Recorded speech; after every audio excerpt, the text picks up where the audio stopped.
Kindly mute your webcam. Rachana and Suraj.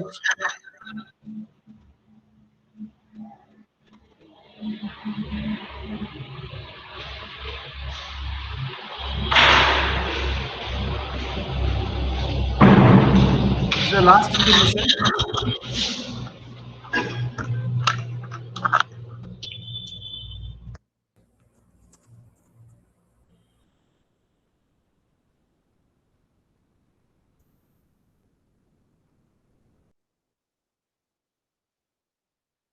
Suraj Shukla, kindly mute your webcam. Suraj Shukla, sir, kindly mute your webcam. Otherwise, I need to remove from this session. Okay, this is the last announcement.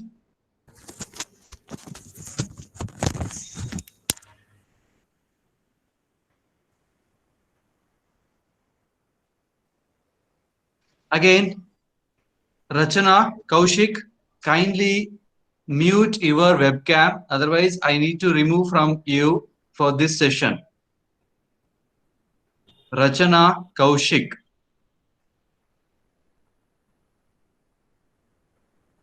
Okay, it's left to you. I'm removing you. Sir? Chetan, sir?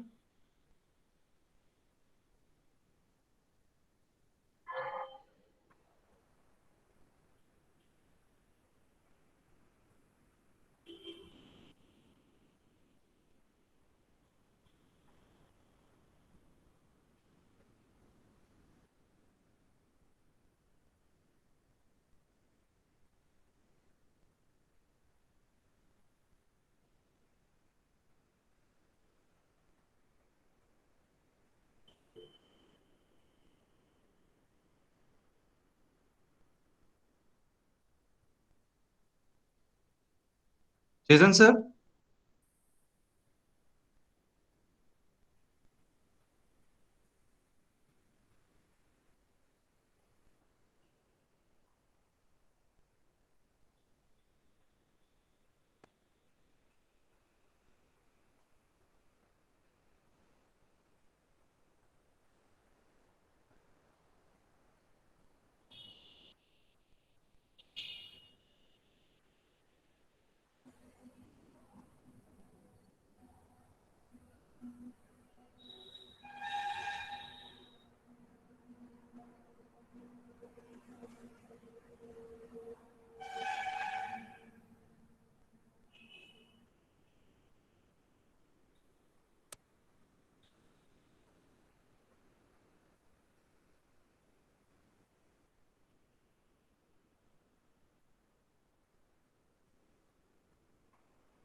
Start ಮಾಡೋಣ.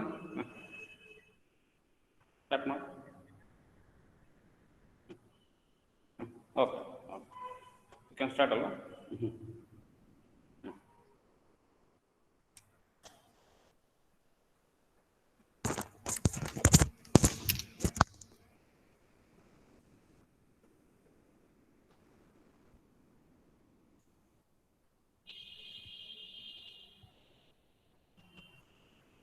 Okay. So good morning, everyone. This is Dr. Chetan KR. I'm working as an associate professor in the JNN College of Engineering. And we are very much thankful to our Department of ECE for providing an opportunity to talk in this session, which has been, our workshop theme has been the IoT, applications of IoT, and the how to make or practically use this IoT device and other things. So that is what my session will be basically on. It is spread into two sessions. The first session is on Raspbian OS. Okay, so it is similar to Linux.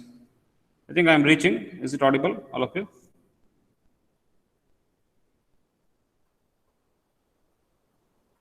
Is it audible?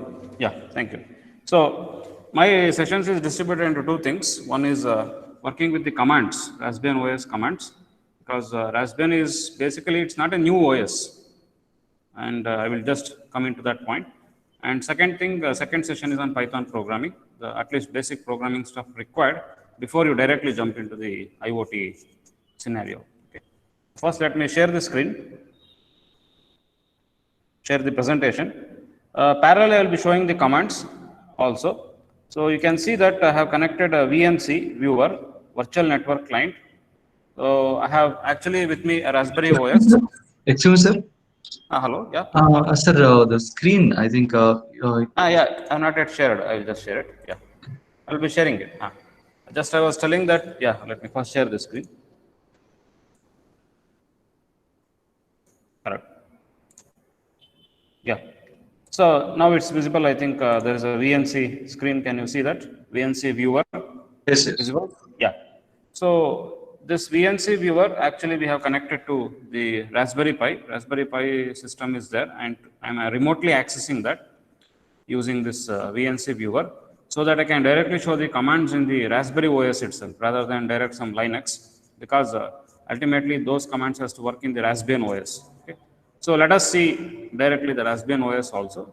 So whatever theory stuff is there, I will be supplementing that with this commands also. Okay.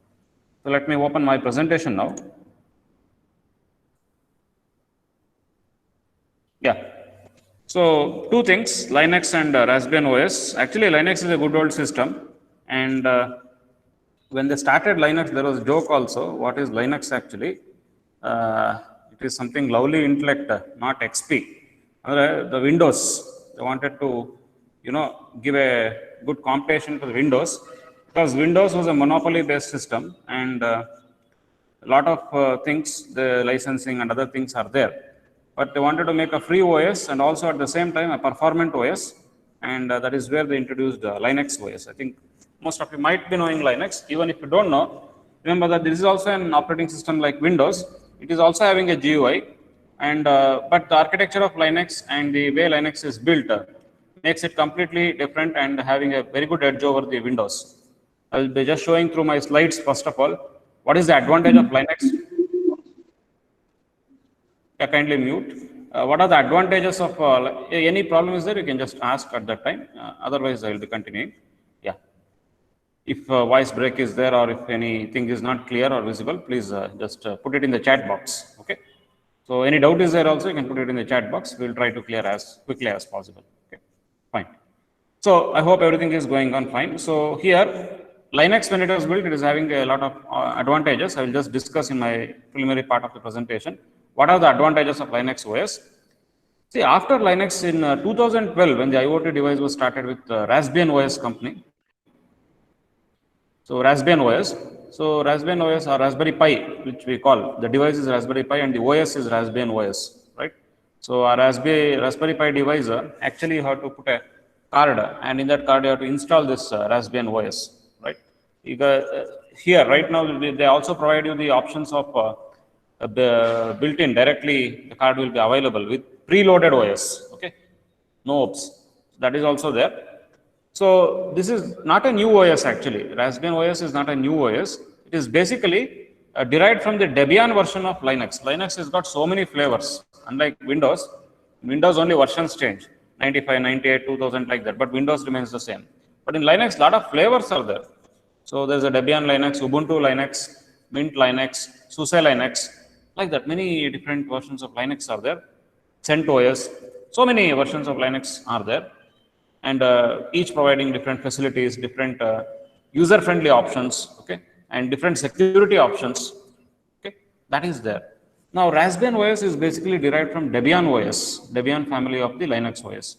So it is based on that, completely it is based on that. So they have, and of course, they have optimized it for that embedded environment, that is the Raspberry Pi, right? So this is my information, and this first session basically will be on Linuxification. That is introducing you to the environment of Linux, executing it, showing that, okay. Maybe if you would have been offline, would have directly gone for hands-on itself directly. Now it is very difficult because of the strength and other things, seeing each and everyone what is there doing that. So what I will do, I'll just demonstrate that. And of course, I think videos, everything will be available. Presentations will be available. So you can use that later. Okay. Yeah, this is my agenda of the first part of the story, that is on Linuxification. So I'll first introduce and try to convince that yes, definitely Linux is a better OS compared to the Windows. And also because of that, they were also used in the embedded systems.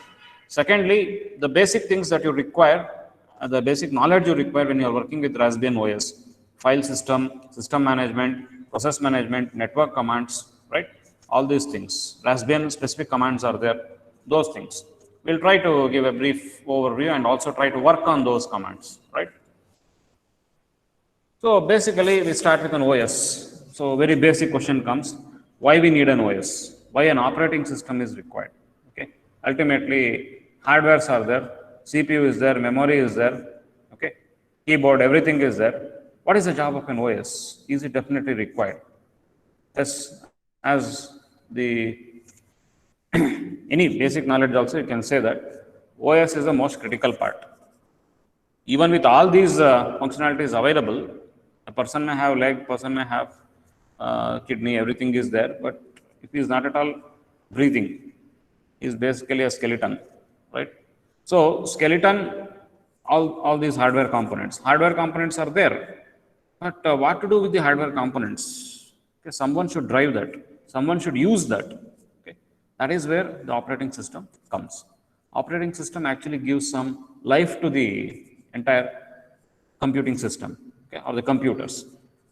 Mere hardware, mere screen, monitor, keyboard, cables, cabins, cabinet, motherboard, everything will be there. But what is mainly required is to drive all those things, we require an operating system. That is what it starts with. Operating system basically gives a life, okay?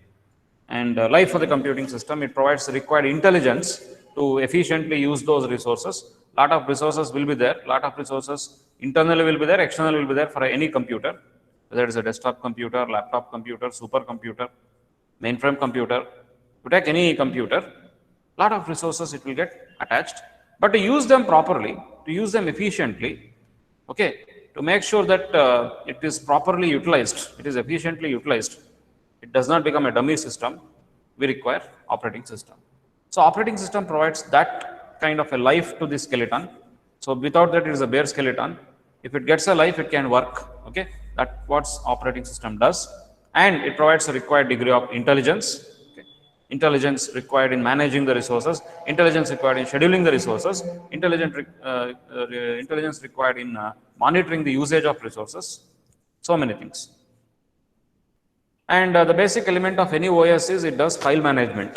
So file management means basically many files will get created. So when we talk about files, whether it is Raspbian OS or whether it is any OS, basically in our Linux family of OS, there are different types of files. It might be the program what you write, regular file. It might be the image or video, binary file. Okay. It might be a device. A keyboard is a file. Mouse is a file. Network is a file. We call them as device files. Right? If that device is communicating character by character, that is a character device file. If the device is communicating block by block, block device file. Okay. And normally what we do, the related files, stuffs, we keep it in one place and we call it as directory. If you know all these things, commands for those things would be discussed next, right? So files should be classified first of all, and different types of files which I told right now, whether it's a text file, regular file, or the directory file, or the character device file, block device file. And in terms of devices, whichever devices might get connected, whether modem gets connected, mouse gets connected, printer gets connected, pen drive gets connected, it is having a character by character or block by block transfer. Accordingly, it is classified as character device file or block device file. Okay. So different types of files. For communication also files is required. Suppose one program wants to communicate with another program. One program wants to communicate with another program. If those two programs are of the same process, okay, if those two programs belongs to the same process or within the same program communication is required, we may use FIFO. P4 files might be used. If they are in the same system, okay, assume that two processes wants to communicate on the same system, we may use a file called as P4 file for communication. One will write, another will read. Just like our board, faculty will write that, students will read that. Like that, two separate processes, two separate programs. So in Linux or Raspbian or any related category of OS, that is also a file. Everything is a file. Communication is also a file. So one file which allows you to communicate within the system is P4, first in, first out. Okay. Suppose those two processes are in separate machines and that they are connected by network. Okay, program A is in machine A and program B is in machine B, and they want to communicate. Okay, and they are connected via network, wired network, wireless network, anything, they are connected. Then that is called as the sockets. Sockets is also a file. So everything is a file in the case of the Linux OS or the Raspbian OS, because Raspbian is again derived from Linux. As I told, Debian Linux is being employed in the Raspbian. Okay. Next. So file and related to the file, we will have mainly operations like creating the file, updating the file, deleting the file. All the things are possible. Okay, once again, let me hide it. Yeah. So creating the file, deleting the file, these operations are there. Communication is possible. I discussed all these things, and of course, any OS should provide you the facility of backup and recovery. Automatic backup should be there. Whenever we are doing some work, some backup should get created, because tomorrow if any catastrophe happens, there should be another device which will have our backup. So backup facility is there in Linux also, Raspbian also. Okay, and whenever you want, you can recover also. There are commands for doing backup and recovery. So commands for file is there in general. Commands for specific files are also there, and also commands for backup recovery is there. Of course, without OS, we call it as a useless monster. Okay. Monster, but useless. It does not have anything. Don't know what to do. That is what without OS. Okay. This is what I wanted to compare with Linux and Windows, because Linux and again Raspbian means the same thing. So this is what has happened over the period of maybe a decade or 2 decades. They have started with the simplest shells and they have improved it. Today it is having full-featured, full-fledged OSs in the case of Linux. But what in Windows they have done is, every time the same OS basic things they have kept, only few small application level changes they have done. Architectural changes are very less. The kernels have not been changed in Windows. Okay. Only thing is they have just made small changes in the application level or at the, what we can say, features level. But in the case of Linux, definitely there has been a growth. Growth in terms of features like the kernel features, shell features, memory features, process features, security features. Too many features get added every time. Okay. That is what we have with the open source systems. Linux is an open source system, freely downloadable. Licensing is not required. Anybody can plug and play. Anybody can add the code to that. That is there. When we compare the 3 OS, because the popular OS, some people like Mac, some are using, or most of us are using Windows. Also, there is Linux with you. So what they say is, okay, all of them claim that my computer can do anything. Okay, it has to operate anything. Okay, 1 second. Anything is there?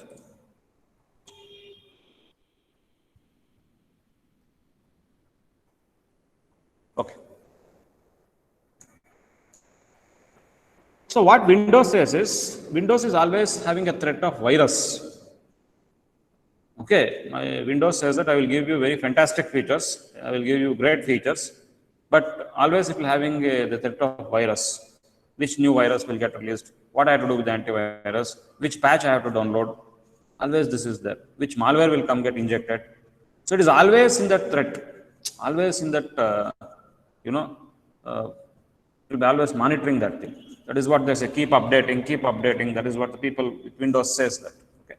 But when it comes to this, you can say the open source system like Linux, definitely security is a major advantage. Very few viruses have been found, and of course, even those viruses have very null effect on the systems.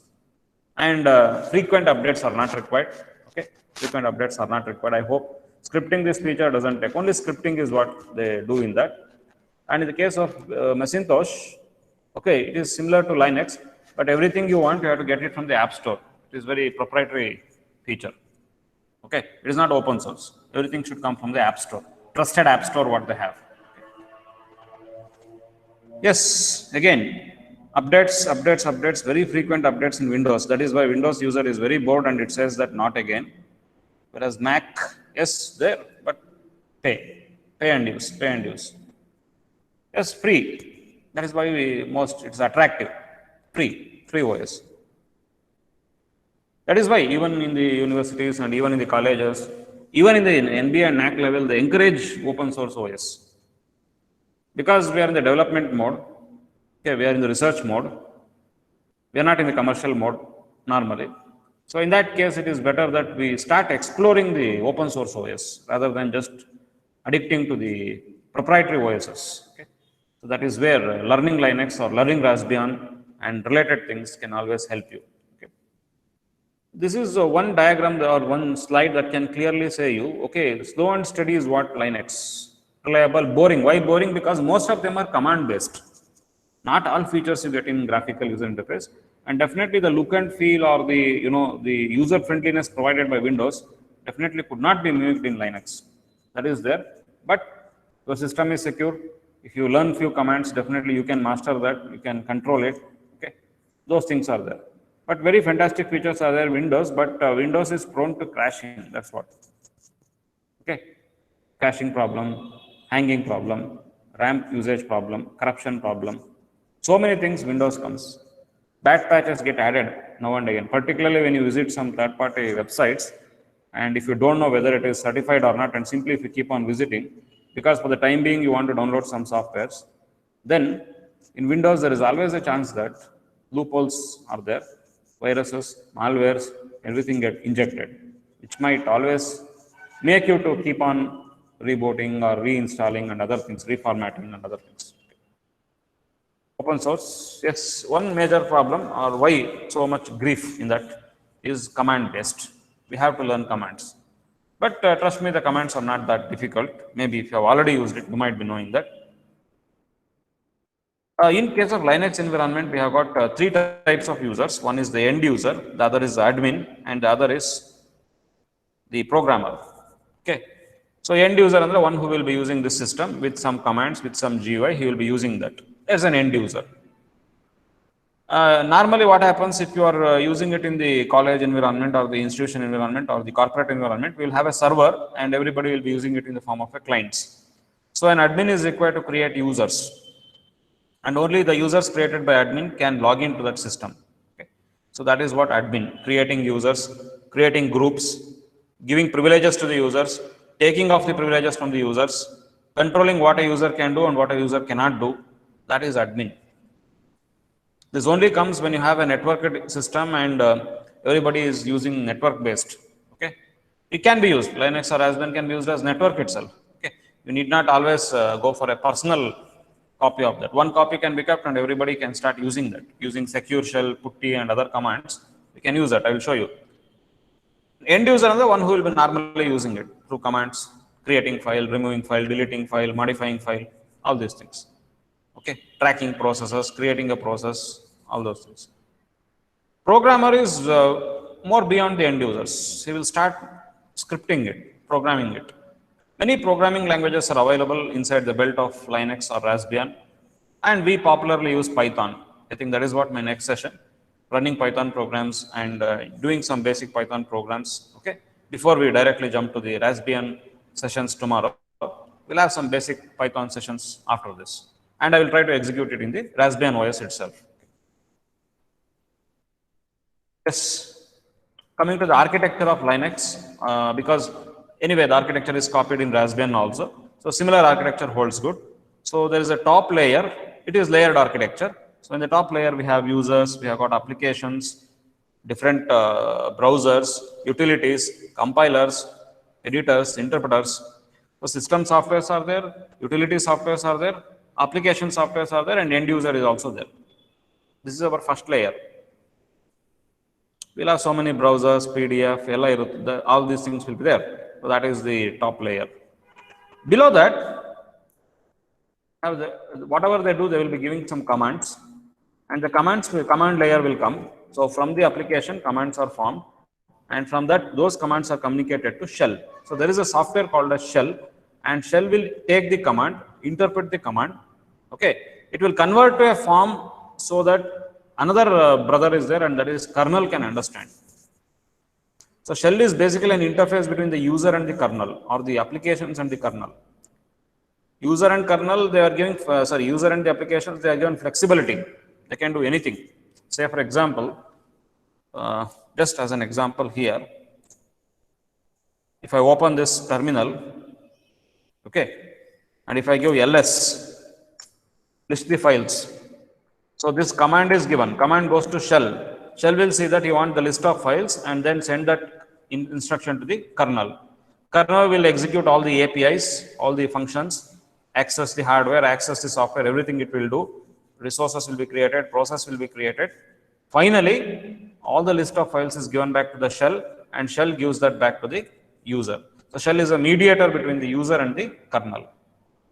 In this command, much role of shell is not there, because you asked instruction was clearly given, give me the list of files. So shell gave that. But we can give some better instruction to the shell. For example, we can exploit some work of the shell. For example, ls a star, if I give, what is the meaning of that? List me all the files that start with a star. A star is a regular expression. Anything that starts with a, there is only one file, so that will be given. So a star is not understood by kernel. If you simply give a star to the kernel, kernel will not understand. Who will understand that? Shell will understand that. Shell will understand that, okay, this person is not asking all the files. He wants only those files that is starting with a and having anything after that. A star, starting with a, star means anything after that. Okay, so that is what happens there, right? So for example, if I write ls star.py, what does it mean? What is that shell will understand? ls star.py, what does it mean?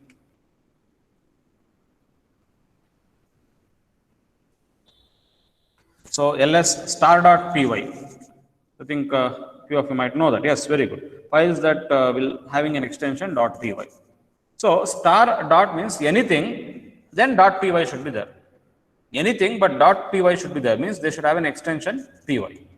Again, that is understood by shell, and shell will ask that properly to kernel, and kernel will then do that. Okay.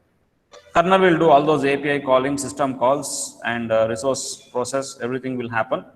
Data structures will get filled up, and then finally you get the result. That core part is left to the kernel. Okay, users will not bother, because users need not directly interact with kernel. Users need not speak in the language kernel understands.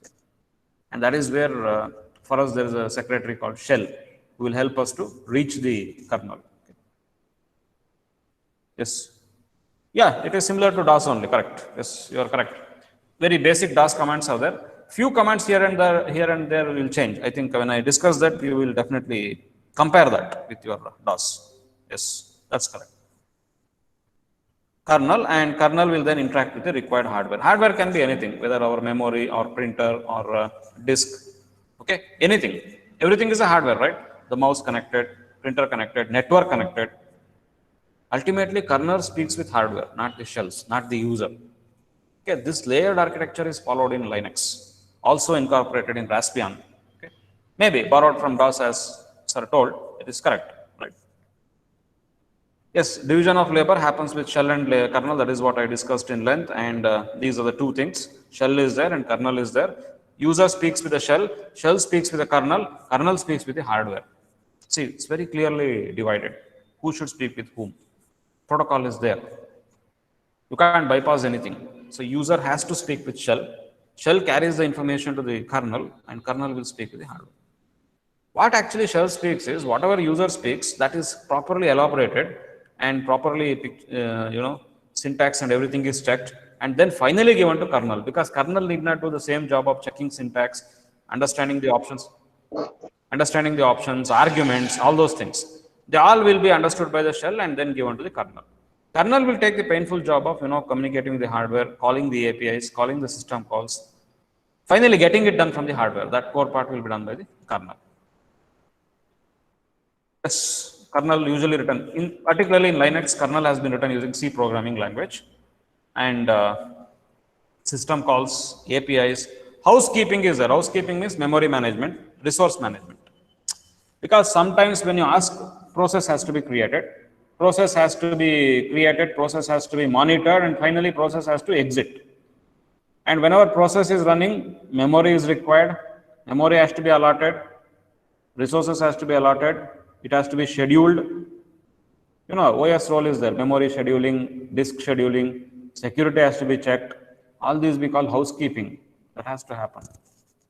And those housekeeping job is done by the kernel. Shell, basically different people will speak in different ways. Some might give LSA, some might give LS minus LA.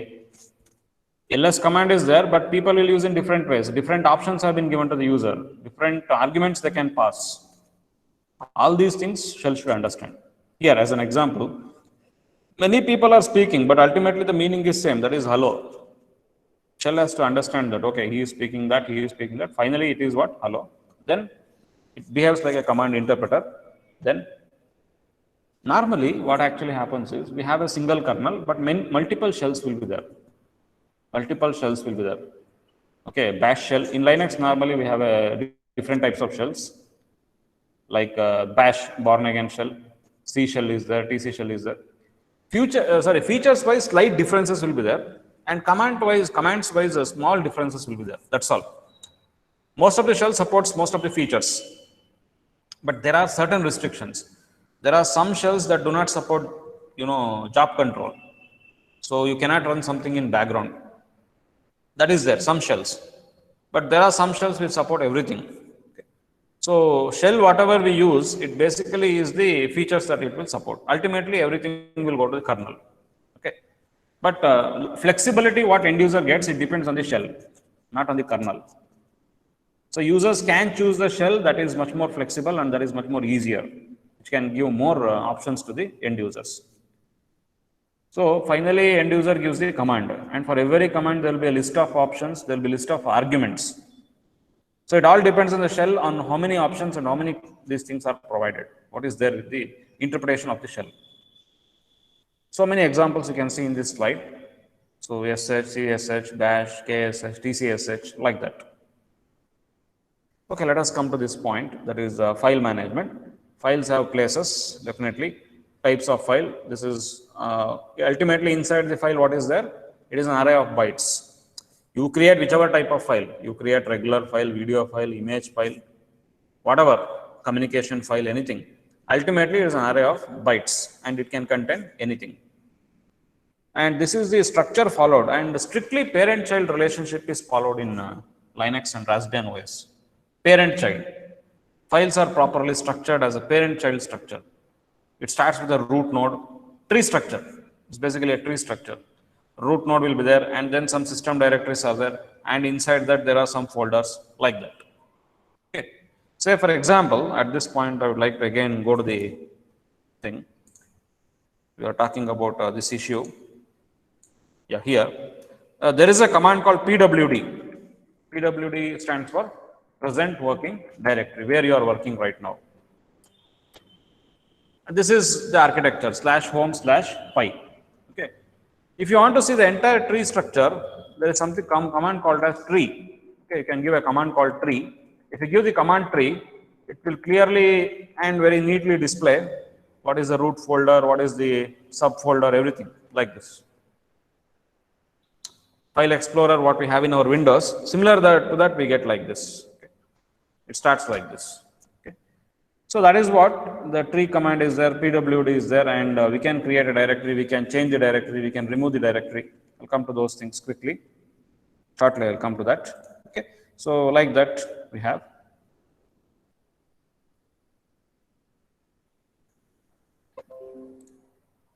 Yeah, better turn off the webcams. Okay, why? Because data, what you will have, will get reduced. Okay, otherwise it will consume a lot of data. And that suggestion could be taken up seriously. Hierarchy is there. Yeah, files are movable. You can move the file from one place to another. There are commands for moving. There are commands for copying. Okay. One aspect is file. Another aspect of the OS is process. So process can be created. Process will have states. What are the states it will have? It will have a bound state, and after that it might be in execution state. It might be suspended temporarily. It might be resumed back. It might be abnormally terminated, abort. It might get normally terminated. Many states are there. When the process starts, of course, every process starts with the bound state. But after the bound state, the process may go through series of states. It might get transition to the series of states, like it might be in normal execution state, but from there it might go to the suspended state. From there also it might get resumed back. It might be in the sleeping state. It might be in the idle state. Many states are possible, and we can even see that commands are there to see what is the states of the process. So process have live, process have states, and there is a hierarchy again in the process. Parent-child, again, parent-child relationship is also there in the process. Just like we have tree structure in files, we have tree structure in process also. So root process, parent, grandparent, parent, child, grandchild, etc. You can create a hierarchy of the process. It is possible. APIs are there. I will not discuss API part because that is different. Okay. Fork, exec, wait, APIs are there. As you can see, this diagram clearly shows two things, background and foreground. So we can run some process in foreground. We can also run some other process in the background. Okay. So Unix provide tools to manipulate the files and process. That is what, when you learn Unix or when you learn Linux or Raspberry OS, you should at least know how to handle files and how to handle the process. Because these are the building blocks of the things, files and process, right? How to manipulate files and how to manipulate the processes. Of course, features are there like multiple user, single system, or single user, multiple jobs. As I told, we can use it in a networked environment. Networked environment, multiple users will be trying to log into that. Okay. Just like in this Google Meet, you have multiple users. Like that, for the Linux also, we can create multiple users and they can log in from various machines in the network. And earlier, very old, we were having Unix where dumb clients were there. Clients were very dumb. Nothing was there inside client. There is no OS, nothing. But they were all trying to access the server Unix. Unix was installed in the server and everybody was communicating or sending the commands to the server. Even today in many small development companies, they have this servers, Linux servers or Unix servers, and people will be connecting from through the network. Okay. So even single user can run multiple jobs. Okay. I might be opening a Python here. I might be opening a media player. I might be opening some other thing, file, image. Parallelly, I can do all these things, different jobs. Of course, it is only an illusion. CPU is only one. You have multiple jobs, but multiple CPUs will not be there. Single CPU is there. Properly, it is scheduled. That's all. So that everybody thinks that they are getting the CPU. Because finally, when your program has to execute, you require a CPU. And as we told, multiple jobs are there. Parallelly, I am running Word file is there, Excel is going on, and email is opened. Like that, multiple jobs are opened. So that doesn't mean that there are multiple CPUs parallelly operating. No, there is only a single CPU. Only single CPU is there, right? But intelligently it is managed. When one goes for IO, another is brought in, like that, it is properly done. As a part of OS, operating system, I think process scheduling, you learn those things. Multiple tasks also. See, multitask in the single process, multiple threads can be created and they can all be executed. Only one process will be there, but that process will be having multiple tasks. Okay, that is also possible. So you will have an editor. Editor allows you to compile, write the program. At the parallelly compiling can be done. Parallelly running can be done. Some other program. Like that, multiple tasks. Of course, command based. Then toolkits, of course, all these things are there. This is one thing, just now I discussed that, star. What is that star actually? Regular expression. Okay, coming back to that example. Like we have different emoticons, different regular expressions are there.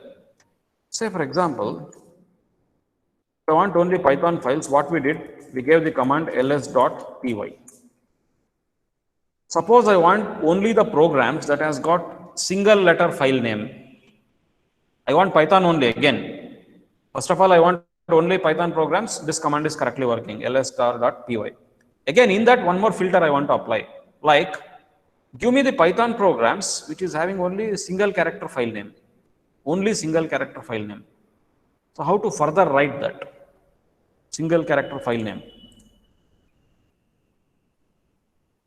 Okay, see here how we can do that single character file name. What we can do further add on to that, ls question mark.py, question mark.py. Now question mark stands for one character. So which are the possible options? 1.py, 2.py, 3.py, 4.py. All of them having single character, right? Suppose two character file names I want to match. What is that I have to do? Let me give 2 times. Any other combinations you can do with the regular expressions. So this star, question mark, dot star, flower brackets, like that. We have so many other things. They are called as regular expressions. They are called as regular expressions. And the heart of this Raspbian or Linux is providing users with the facility of regular expressions. Providing users with the facility of regular expressions. So, as you can see here, special characters are used. Multiple characters are there, like you can see at the bottom, dollar is there, question mark, star, many things are there. Just now I discussed only 2 or 3. You can use many of the regular expressions. RE, that means regular expression. Many, multiple regular expressions are supported. Starting with this, ending with this, like that, you can form regular expressions. Patterns, pattern matching is done. And they are all called as meta characters. These characters are also called as, the whole expression is called regular expression. The characters used in the regular expression, they are called as meta characters. Okay. Of course, you want any help of any command, you can always go for man. Man command. Man command is basically to help you, because you are beginning, you don't know how to use the command, then where to go? Go for man. For example, let me start with the first command, date. So what to do? Man date. I don't know how to use the date. Go for man date. You will get a manual. In that manual, you will have name, synopsis, description. Okay, what date will do? It will print the system date, and which format you want, you can give the format also. Okay, so different format specifiers are there, right? You can see that you want a month, you want the month name, you want the day, you want the year. Use the appropriate format. Okay, use the appropriate format. For example, okay, let me close the manual. Q. 1 second.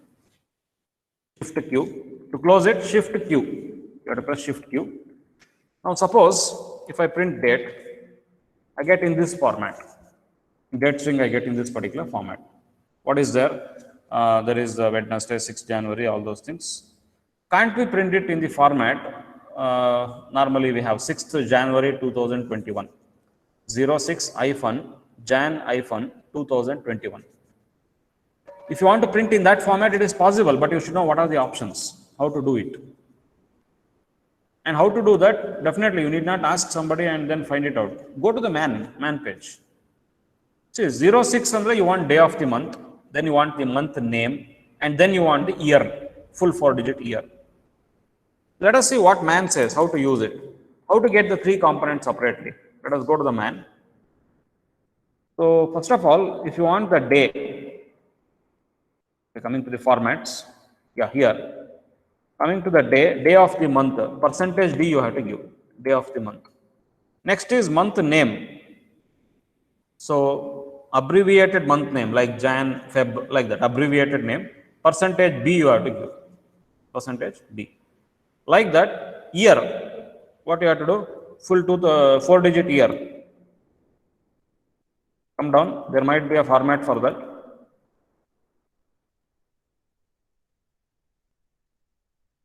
Yes, last 2 digits is small y, capital Y will give you full. Okay, so let us give like this, date plus percentage D, percentage, what is that? A, sorry, percentage B, percentage capital Y. get 06 Jan 20. It is better that there is some hyphen in between. So let us place hyphen. We can get the date in any format we want. Suppose you are an American and you want month first and then day and then year, you put that way. And you don't want name, you want a number. Use that, use M or use other option. Okay. But to learn all these things, better use man command, because so many options command will give you, and it is impossible that any manual will teach that. Any hard copy book will teach all the options. It is better that we self-learn that, and for self-learning, there is a command called as man. It's a very useful command and we can go through that, and it is easy to form it. Okay. So this is one command. Just like a date command, there is also a calendar command which will display the calendar of the correct particular month. Okay. We have options also. For example, if I write calendar 2, complete calendar what we have of the year will come. Okay. So like that, different year we can print. Calendar 2021. 2021 will come like that. So it depends what you want. Also again, so many options are there. Further, I just only showed you one of the option. Go to ManCal. Displays the calendar, and you can see there are so many options given there. Turns of highlighting today, display the Julian calendar, like that. Different options are there. Okay. Yes, coming to our file commands.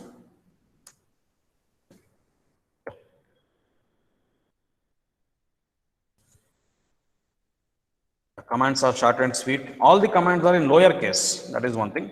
And one more discussion on path here. What is the path actually? You might wonder, where are these commands located actually? And where are the programs that will be, helping the command to run? Actually, all these commands have programs for that, and those programs will be running. Okay. So if I give echo means actually print. Echo actually means print. You can print anything you want. Okay. So for example, if I print hi, it will echo me back. Echo another, what you give, that will echo back. But instead of I, if I echo one special variable called $path, all caps, you get a complete path. So this is the path of environmental variables. And inside that path, all these commands are stored. You might be wondering, date is working, calendar is working, whichever folder you go, it will not matter. Wherever you work in, all these commands will work. LS will work, PWD will work, wherever you go. It doesn't say that I have to be in this particular folder. I can be in any folder, the commands will work. Why? Because they have all been registered inside the path. Okay, all their executables have been registered inside the path. So path is the place where if you include anything in the path, you can use it anywhere. Those commands included in the path, the executables of the command included in the path, if you do that, those commands can be run in any folder you want. The commands can be run in any folder you want. Otherwise, it becomes specific to a folder. If I go to a new folder, the command will not run. Okay, so that is what required there, the path environmental variable. Yes, next. A command, white space, arguments, options will keep on running. When you keep running that, you will come to know all those paths. Of course, there is something called IO, input output. Okay, let me directly discuss with an example. Theory stuffs will be there, PPT will get shared, but let us spend more time on working on that. Okay, what is input, what is output, all those things. Okay. Yes. Now, suppose there is a command called as WC. Do you know what is WC command? WC means word count, but of course you can count lines, characters, everything you can count. For example, if I write WC 1.py, number of lines, number of characters, number of words we are expecting. So you are getting this output. What is the output there? So 17 lines, 39 words, 644 characters. So in that one.python program, there are 17 lines in the program and there are 39 words. Words means anything delimited by space, and 644 characters. Character can be anything. The printed character, the special character, the space, new line, anything. End of the file, everything. Okay. Now, this is one way. Suppose that I don't want to see the output here. I will redirect the output to some file called o.text. So this symbol greater than, what does it mean? It means that normally the standard output is screen. If you simply run the command, output will come in the screen. But I don't want to see the output on the screen. I want to store it in a file so that I can see later. It shall not come interrupting here itself. So when I run that, there is no output as such. But where is the output? Output is in the file. If you see, this file is created, o.text. This file has been recently created. And if you go to that file and check what is there in that, how to do that? Give a command cat. Cat is a command that will display the contents of a file. See, everything is command based. So contents of the file will be displayed using cat. So simple, as simple as that, o.text. Same output which was printed on the screen is now available on the file. It has been redirected to a file. So this is called output redirection. This is called as output redirection. Okay. Next, one more thing. Suppose I will put a command like this. So what is that? Cat n.text. Immediately I get an error. This is not the output, it is an error. What is that error? Such file does not exist. Whichever file we will and wish, we cannot display. It should be there first of all. Okay, it is clearly complaining that the file does not exist. So now it is not output, it is error. So what we can do, if we have some errors, we need not again print it on the screen. We can redirect to some other place. Instead of greater than, I have used 2 greater than. 2 greater than indicates that redirect to the error. Okay. Now there is no output, but if you display cat e.text, error is coming. Error is there. So we can redirect the output, we can redirect the error. Both you can use at the single point also, both the things. For example, you can combine them. Don't think that this is only for this. You can write like this. If output is there, go to o.text. If error is there, go to e.text. You can do that. So we can always redirect the commands, output redirection as well as error redirection. For output redirection, symbol is greater than. For error redirection, 2 greater than. And if it is input redirection, you have to use less than. The input might also come, then you have to use less than. For example, I don't have any file, but I have some content with me. For example, echo Atal workshop. I'm echoing this. I am using the symbol slash, which indicates I am creating a pipeline. Okay, output will not flow here itself. That will go inside the pipeline. And after the pipeline, somebody is waiting for that, and that is WC. And WC says that, yes, whatever string you have given, in that there is one line, there are 2 words, Atal and workshop, and there are 14 characters. Atal is 4, workshop means I think 8, 1 space is there, 1 new line is there, totally 14 characters are there. Okay. So like that we can do. Input redirection can be done. Pipes we can use, and we can redirect the things there. You need not always read directly, you can read from the pipe also. Okay, rather than reading from the file or rather than reading from the keyboard, you can also read from a file. That is also possible. So these things comes inside the Linux environment. All these things comes. Okay, redirections will be there, pipes will be there. Okay, and many commands we discussed right now. WC, cat, like that. Let us discuss some other commands. Of course, this is done. Okay, man already I told. Yeah, you can find out where is the location of the command. For example, if you want to know, okay, command is there, but where is the executable of that command? If you want to know, where is the executable of that command? All that you do is, where is ls, if I write, very clear command, where is that? Where is ls? Ls is inside this. It is inside one folder bin ls, also it is inside the shared folder. Actually, the zipped version is here. The man page of the zipped version is here. The command is located here inside the bin ls. So for all the commands, there will be executables, and you can always find out the location of the executables using where is. Another place is you can use path also. Inside the path, you will find the location. Path environmental variable, you will find the location. Yes, next. Okay, date command, calendar command, all those things we have seen. Command grouping, we can group the commands. For example, 3 commands are there. Date, calendar, ls, suppose. So 3 commands. I am grouping it. Date, then comes calendar, then comes ls. You can see first you have an output of date, then followed by that you have an output of the current month calendar, followed by that there is an output of ls. Okay, 31 indicates up to this calendar. This is one calendar, first command output, second command output, third command output. They are all independent commands, mind you. They are all independent commands. If they are independent commands, you have to use semicolon to link. If there is a dependency, output of one is used as input to another. If there is a dependency, use pipeline symbol. Okay, 2 commands are there. One command's output will become the input for another command. Then use pipeline slash. Already I showed that.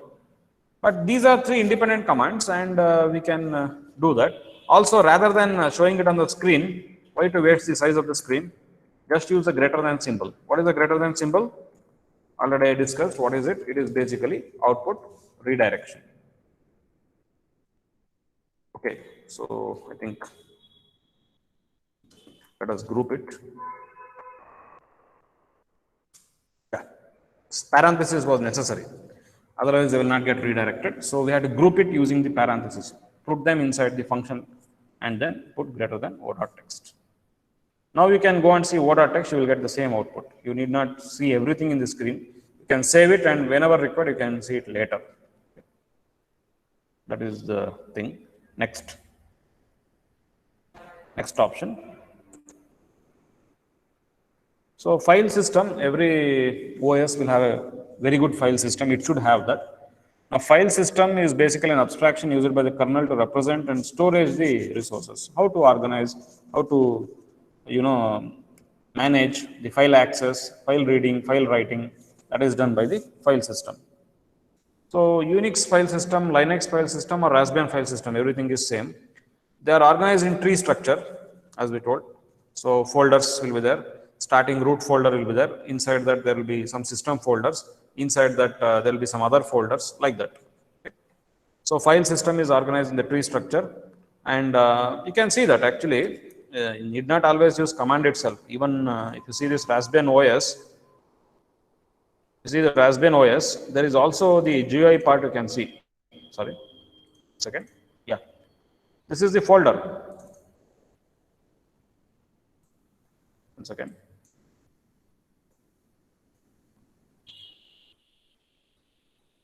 I'm sorry.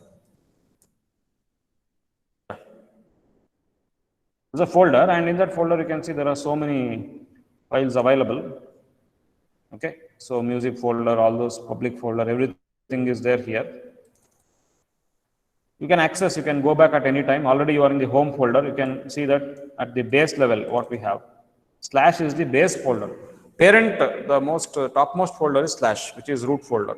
Inside that you will have binary folder, which is basically having the information related to the binary files or the binary programs related to the commands. Boot folder, booting information is there. Device files are organized into DEV folder. Password and other things comes inside the etc folder. etc is etc. Actually, it is very important folder which will have your password information, shadow information, and other things. Home is the folder where you will be automatically placed in, and you have to work inside the home folder. If you are a normal user, you have to work inside the home folder.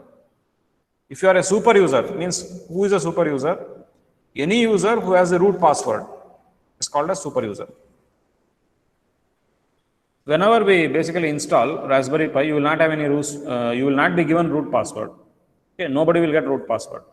You will be given an account called as Pi. A Pi, there will be a password. So you are a user called as Pi, and for you one home folder is created. You have to work inside that. If you want to work in some other folder other than your home folder, other than your allotted folder, if you want to work in some other folder, you require a super user permission. I'll just demonstrate one simple example. See here, you are successfully able to create, files here. For example, if I ask cat o.text, fine. If I want to create a file, what I will do, cat less than o.text. Sorry. Second.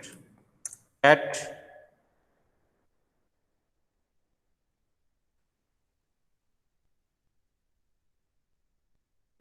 do one thing here.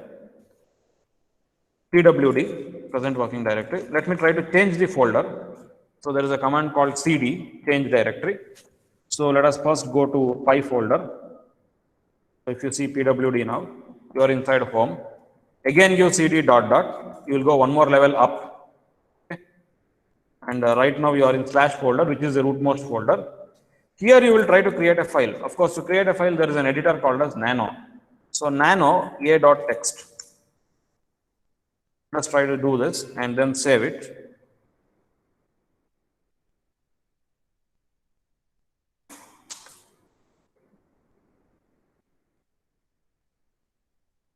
Yeah, it's not allowing to save.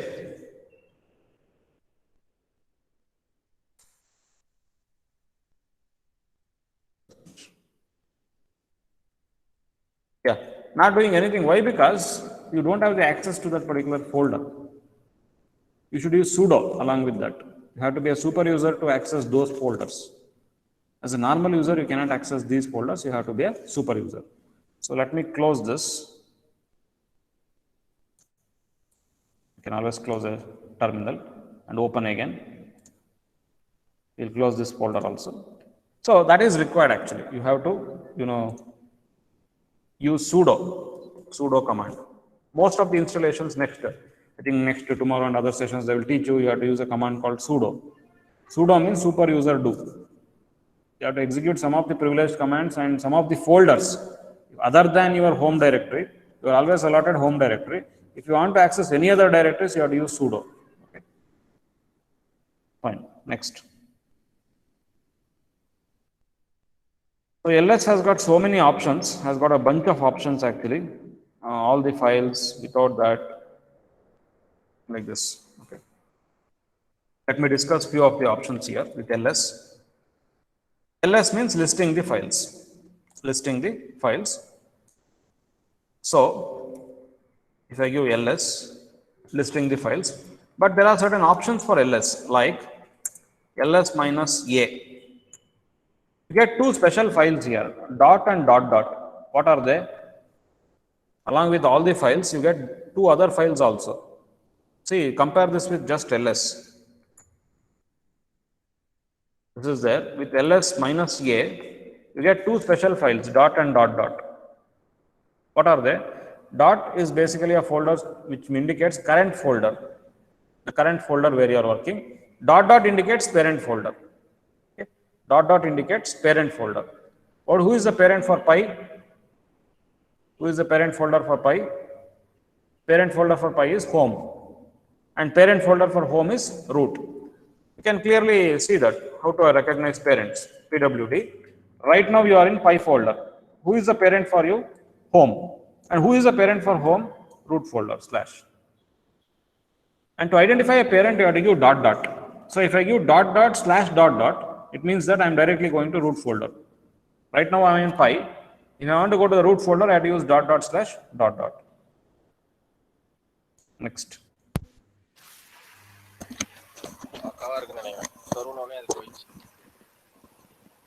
Kindly unmute. Who is that? Yeah.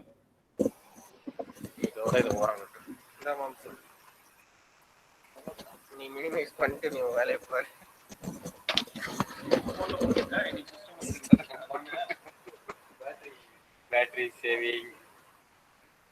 அவ்வளவுதான். என்னோட இது மட்டும் sign out பண்றாரு. ஒன்னா sign out பண்ணி minimise பண்ணிக்கலாம். Sir வந்துட்டாரா? Please unmute. Who is that? Balakrishna. Who is that?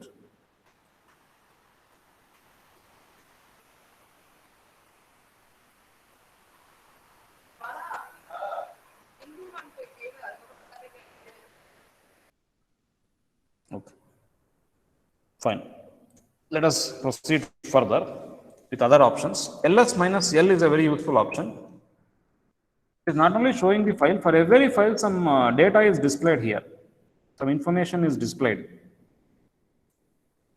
Just see this.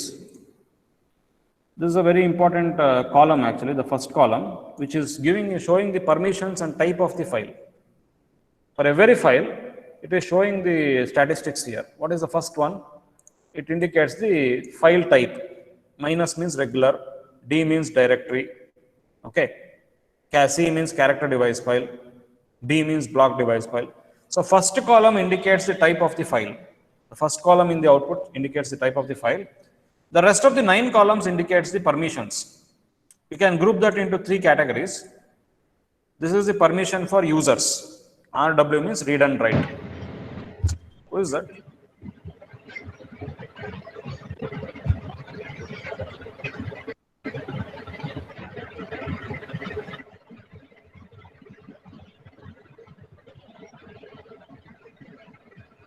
Please mute. Okay, yeah.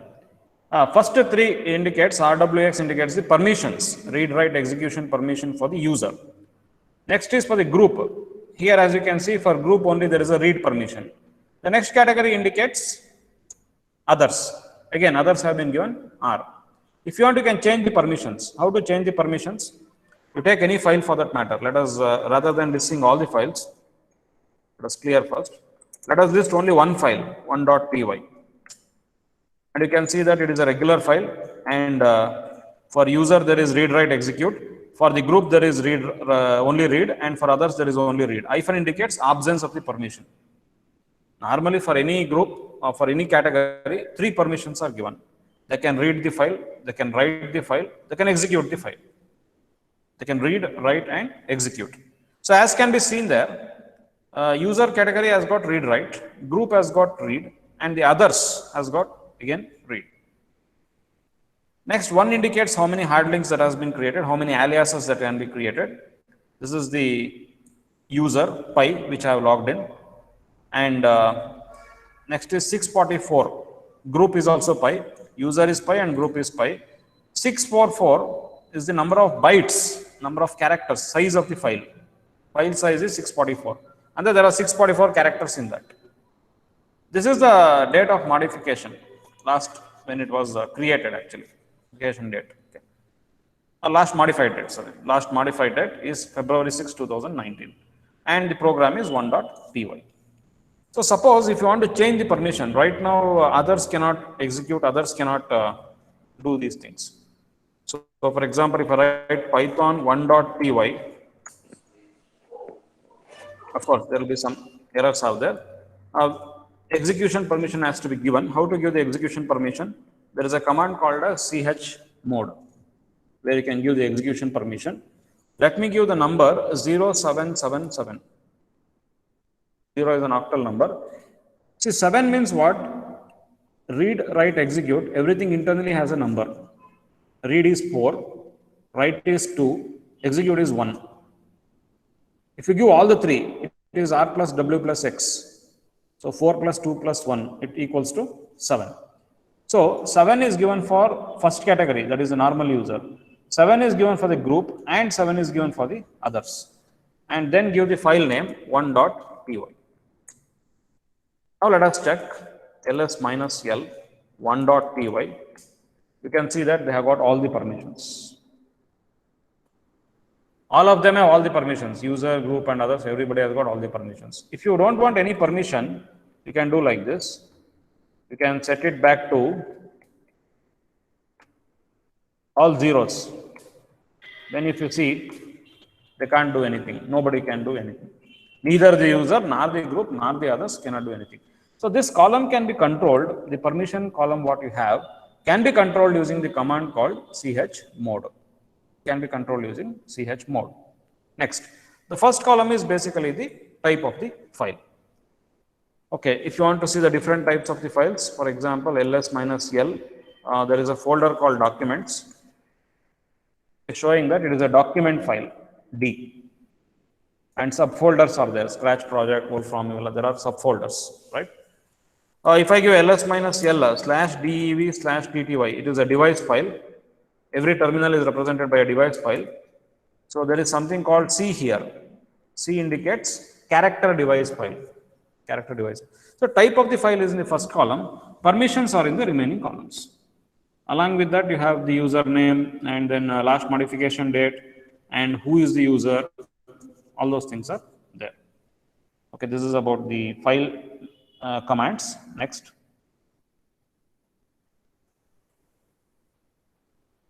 Of course, you can sort the files by modification date.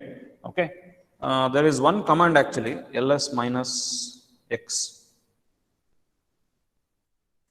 ls minus x. So it will just color the files, and there is another command ls minus capital F. As you can see, folders will have slashes. Okay, like that. If there is an executable, there will be a suffix star. If there is a folder, there will be a suffix slash, that is capital F. Okay. ls minus lt means sort by modification time. Latest modified will come first. This is the latest modified file which I have created today, that is coming first. So if you use ls minus ltr, so ls minus l means show all the details. Along with that, it is sorted by modification time in the reverse order. Means oldest file will come first. Oldest file will come first. 2018, that was the very first file I created when we brought this system. That is created first. So either we can sort by old, or we can sort by this. Yeah, frequently used commands will be available in the manuals are there, and also we will share you that PPT will also be shared. I have collected frequently used commands. Actually, there are two useful links. There are some 47 commands or 52 commands normally used in Raspbian OS. Okay, I have collected those things and made in the presentation. So I will just share you. You can use that. Also, there are links I have given. You can even get from there. Okay. Next. Okay, next. How to sort the files, how to do these things, it is there. Next. Cat is a command used to concatenate the files as well as display the files. Already we have seen the cat command. One thing we didn't see was concatenation. Suppose there are two files. Okay. Say for example, if you see star.py, there are two files, one.py, okay, let it be. Star.txt we will see. Only text files. Oh, there are so many. Cat. Everything is a text file, therefore it is showing that. Let it be. Let us see these two files, cat e.txt. Okay, one more was cat o.txt. Cat e.txt is there, cat o.txt is there. We shall concatenate them. How to concatenate that? Cat e.txt, o.txt, give another file, p.txt. So let us check that. It is concatenated inside that. Multiple files can be concatenated and put it in a single file using the cat command. Basically, the cat command was used for concatenation. You will have multiple files, you want to concatenate that and place it in a new file, you can use the cat command. Okay. One more thing, suppose if the data is too much and you want to see only few lines in that, for example, see this output, it is very lengthy. So many lines are there. I want to see the first 5 lines. How to do that? Or first few lines. So what we can do is, because our screen is very less, we cannot see the entire thing here. So o.txt, I will pipeline that to head. It will only display the first 10 lines. It will only display head first 10 lines. You can even restrict 5 lines. So in the output, again, partially you can see. You may not want to see our entire output. You want to see the few lines of the output. So we can do that using the head command and tail command. First few lines mean head command. Last few lines you want to see. Instead of first few lines, I want to see the last few lines.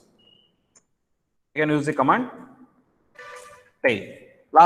From the last 10 lines. By default, head will display the first 10 lines. Tail will display the last 10 lines.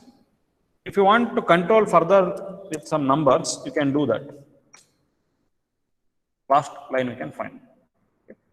So actually, if you want to write a command that will find which is the latest file created in this system, latest file created in the system, we can do that.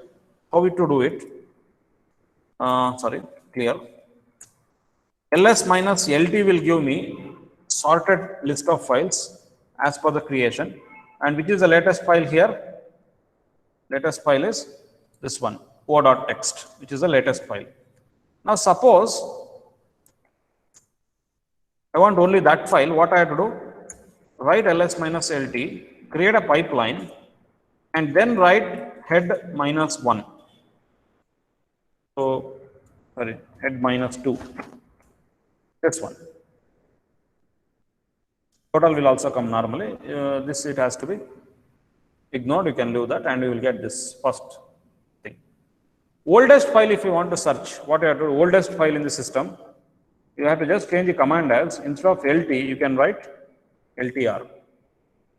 ls minus LTR will sort all the files in the descending order, that is, sorry, ascending order, and then whichever is oldest, that will come first. This is the oldest file which I have created, which was created. Okay. Like that, we can combine the commands to play with the things and get whatever is required with the commands itself, so that programming becomes easy. If you can do most of the features with the commands, actually in Linux environment, most of the things are accomplished with the commands itself. If you can do the commands properly, programming becomes very simple. You will not need to write much of the programming there.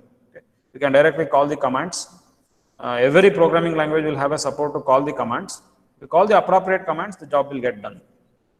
That is where learning of commands is also necessary, even though if you are planning to be a developer and only do some projects and other thing on that, you can still, if you have the knowledge of commands, you can quickly develop some systems. Okay? Because there are so many commands which will already do the things which is required for you.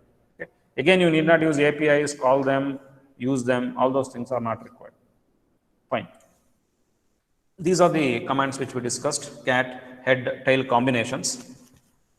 Even though it is later, I discussed now itself. Why? Because there's a combination. Cat will be displaying the content.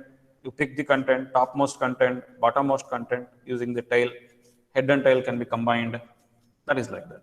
Okay. Yes. Next.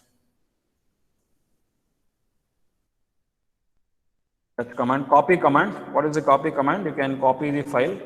So file A, file B, you can copy from one place to another. CP. Okay. Just let me demonstrate that. ls. First of all, how to create a directory? For creating a directory, if you are remembering again DOS, there is a command called as mkdir. So let us create a directory called multimedia. Atal. Let me create a folder called as Atal. Now if you see, a new folder is created called Atal. What right now I want to do is, I want to copy this a.text inside the folder Atal. I want to copy that. I don't want to move. I want to copy that. So what to do? CP, my file is source. CP source destination. Source is a.text. What is the destination? The folder Atal. Now you can't directly see Atal. You have to change to the folder. Right now we are in which folder? Home and Pi. You have to go to the next folder Atal. What is the command? CD. Change directory. Change to the directory Atal. Inside that, if you see the file, there is a.text. A file from my home directory has been copied inside Atal. Okay. Now, suppose I will create a file n.text. Sorry. Is that cat greater than n.text? New file I will create. This is a new file. Let me create this file. Control D. Okay. Now, suppose that this file has to be copied back to home folder. Right now, this file is located in Atal. It has to be copied to the home folder. What to do? Again, copy, which is the source file, n.text. But I want to copy to my parent. Okay. Atal is a child of the home directory, home Pi. Okay. If you see the location, pwd, where are you located right now? Home, Pi, and Atal. You want to copy back to home folder. What to do? CP, my current file is n.text, where I want to copy to my parent. So //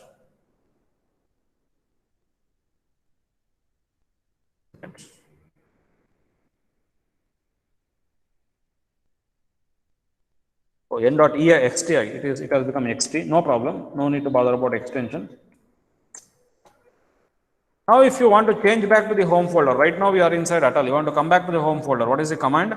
CD dot dot. Dot dot indicates parent. CD, change directory to parent. Go back to the parent. And you can see that there is a file called as n.xt.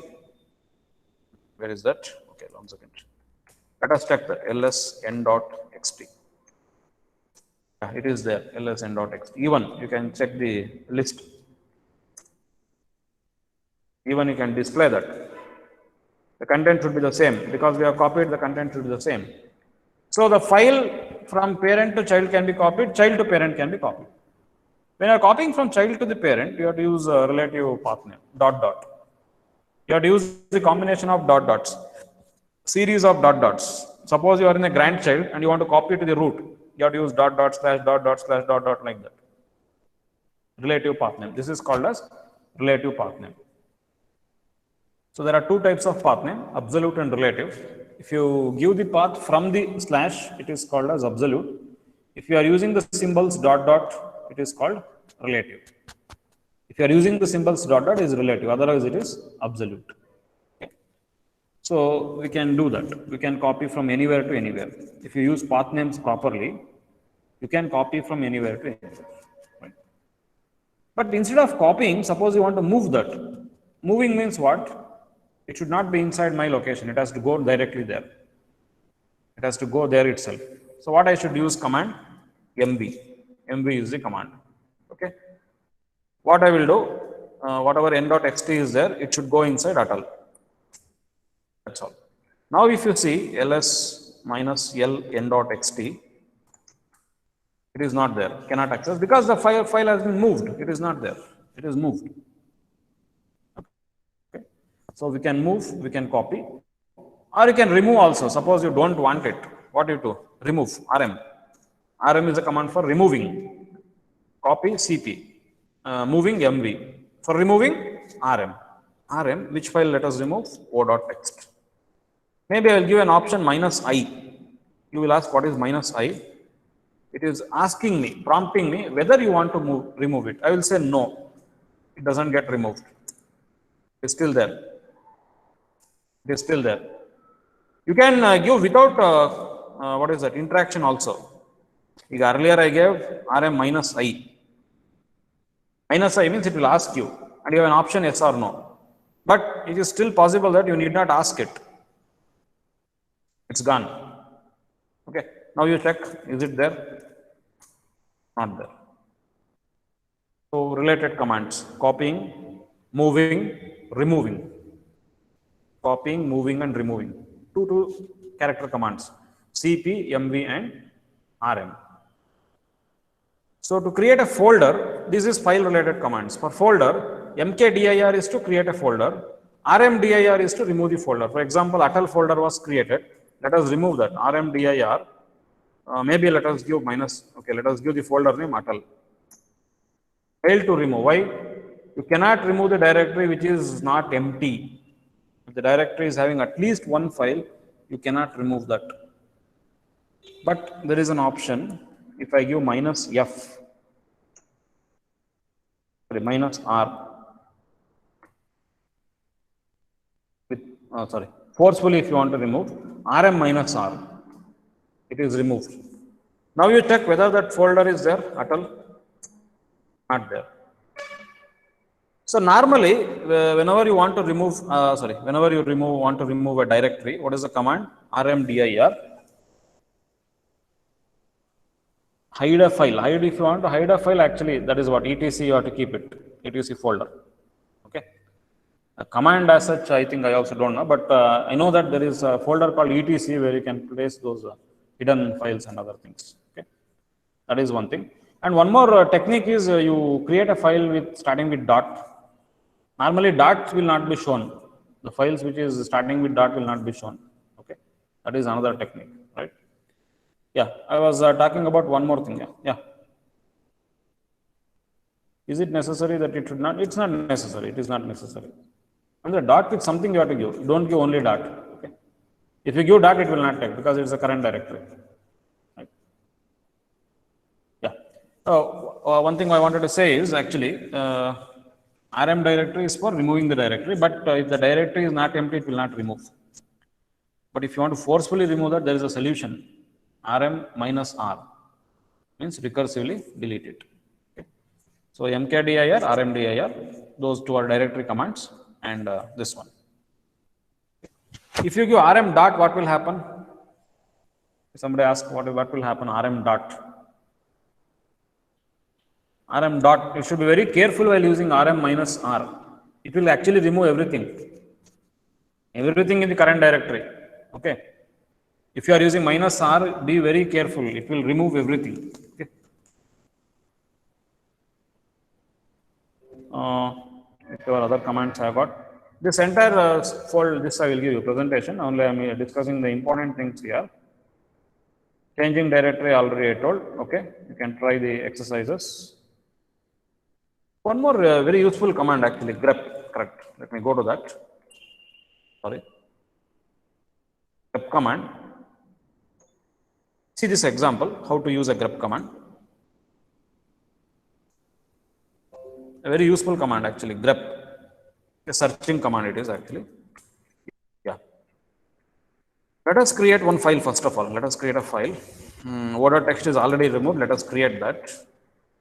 Okay, not like this. See, if you want to create a file, you should use greater than symbol. If I give cat with file name, it will try to display the contents. And if the file is not there, it will report error. So what you have to do? Cat followed by greater than o.text. It helps you to create the file. Let us create some content here, like multimedia, psychology, anemia, okay, Roman, some contents just for my demonstration purpose. So you can create the file on the fly, type the contents there, and then press Control D. Control D will end the things. Then, so you can use cat command for creating the file on the fly, inline file creation. This is called inline file creation. No text editors are required. Directly you can put the content here itself through the keyboard. Otherwise, you can use popular editors. You can use Nano, or you can use any, even in front end, we have text editors. We can use that. You have got different text editors that can be used, right? Next, we will see when we run Python program, we'll be using the Python editor itself, right? Idle. Okay. Fine. Coming to this point, cat greater than o.text. What we will do here is, I'll write cat o.text and then create a pipeline. Then write grep, and I will search for media. So which are the words or which are the lines that will match media? I think only one, multimedia or whatever, spelling is wrong. Anyway, multimedia. So let us see. And clearly it is highlighted in red color. Okay, this is matching, right? Suppose if I give IA as my grep string, searching string, multimedia and anemia both will match. If I give only A, everywhere it is matching, right? Multimedia, anemia, Roman, right? Psychology one is not matching, that's all. So we can search in a file whether some content is there or not, and if it is there, which line contains that. Those things we can search using a command called grep. Okay. And whatever output comes, you redirect to a file and then open the file and read it and do the processing. That is what normally done. Okay.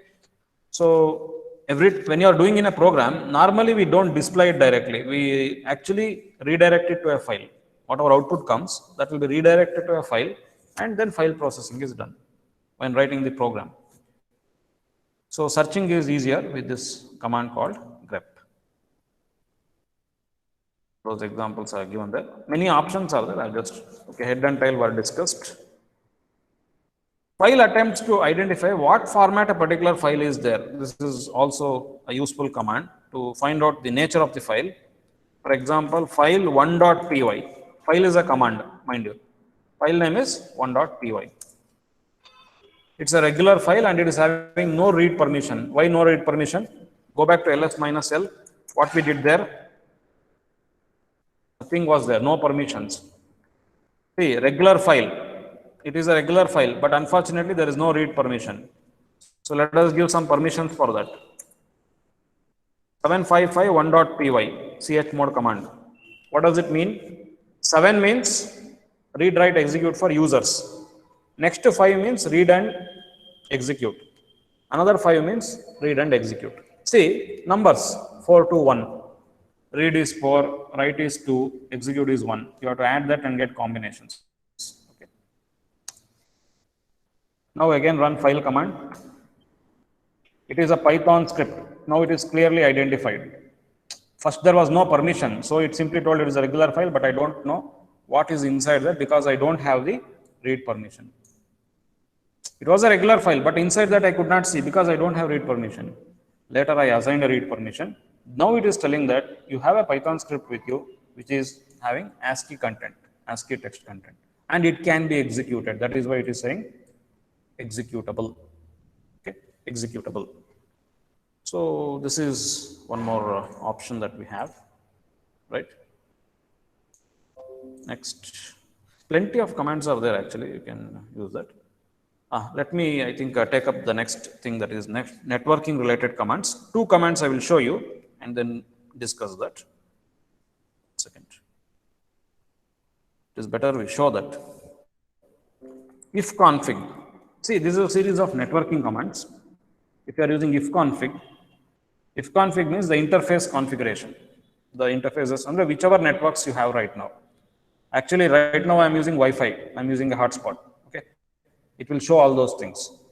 I can use LAN cable also. I can use wired network. I can use wireless network. So I want to find out which interface is active right now. My system is supporting all types of interface. My Raspberry Pi actually. Here we are working with Raspberry Pi. My Raspberry Pi is having all these facility. Raspberry Pi is having Wi-Fi. Raspberry Pi is also having a facility to connect through cable. You can use a LAN cable and connect. So which interfaces are available for a Raspberry Pi? That it will show.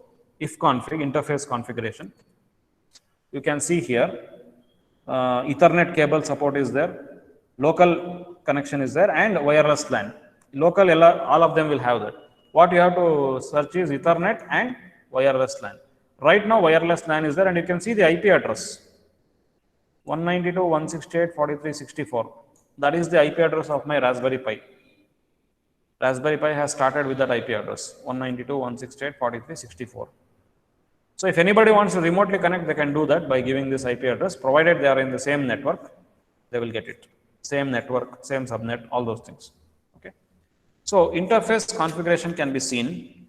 If you want to remotely see who is available, you can also use ping. Suppose if I give ping google.com, it will check whether the server is there or not, whether it is up or not. You are getting the answer, 64 byte means yes, it is available. Yeah, very good. IFconfig is same as IPconfig in DOS. Even in our Windows. Chetan sir, I would like to interrupt. Right now, let's break for tea. And we'll resume back at 11:30.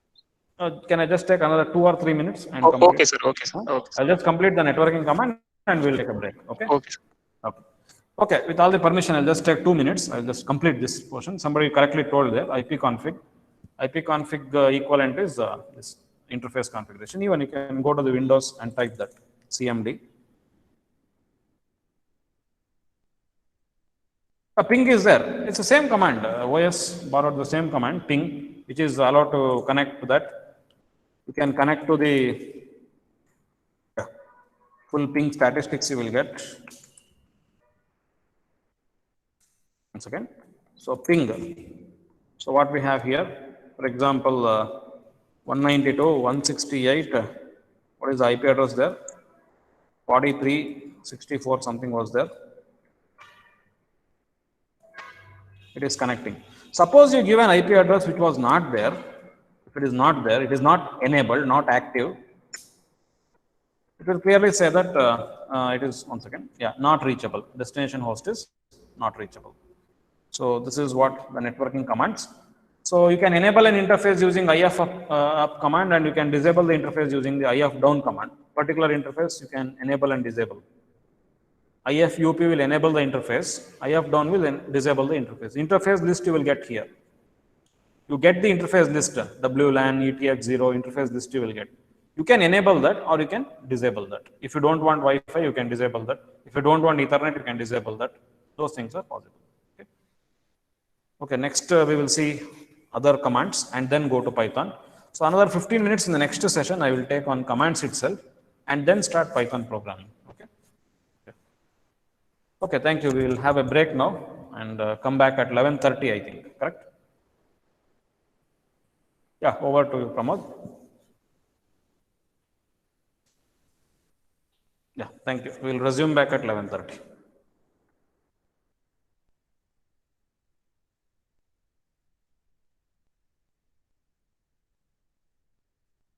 Thank you.